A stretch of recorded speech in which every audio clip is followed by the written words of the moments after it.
One face in San Antonio that you seem to find all around town, whether it's a Spurs game or local theme parks or even here on TV, including right now. Yeah, Savannah Louie sat down with the man who seems to be everywhere at once.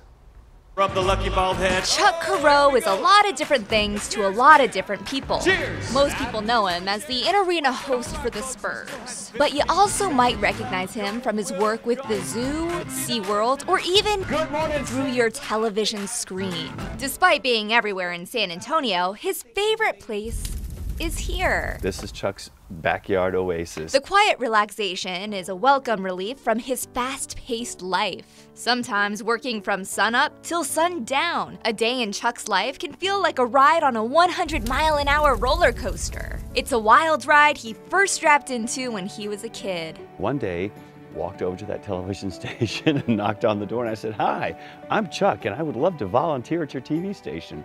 His volunteer role led to a radio show when he was just 12 years old. I wrote and produced Chuck's Corner, a weekly 1-hour radio show. But while discovering new opportunities, Chuck developed some insecurities. You see the movie stars, and they're walking around all chiseled and, big pecs and everything, and then there's me.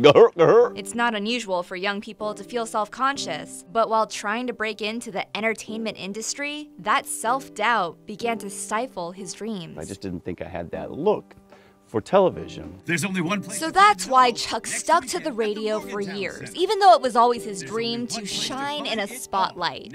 Until, to his surprise, an agent encouraged him to step out of the audio booth and in front of a camera. I got my first television gig playing the number 4 for a Texas lottery commercial. And one of the things that the producers of the spot liked was the fact that I did have long, lanky arms, and I was very animated and vocal and everything. You stand out. It stood out, yeah. That 10-second cameo in a silly costume changed his entire way of thinking. There is a niche for the guy next door who's kind of fun and goofy and, "Hey everybody, let's have a party out by the fire pit." That mantra is something he's carried with him throughout his entire career, as he's accepted dozens of acting roles and high-profile jobs in the area. But at the end of the day, being himself is his greatest role of all. It means that people like me, who I am, and that's special, and it feels really good.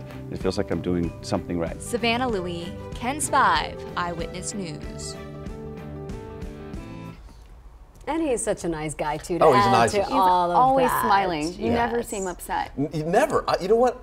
I have never seen that man upset. And you're right. And you've seen everyone upset. I've seen a lot of people upset. Hey, not everyone. But yeah, this goes way back, Yeah. about 2003 or so. A long time. And, yeah. And he used to, at SeaWorld, we'd go see him sometimes, Yeah. and, he Yeah, he would was let the us see the beluga whale belugas trainer. behind the scenes, Right. and it was just the coolest thing. So, Yeah, he's a great guy.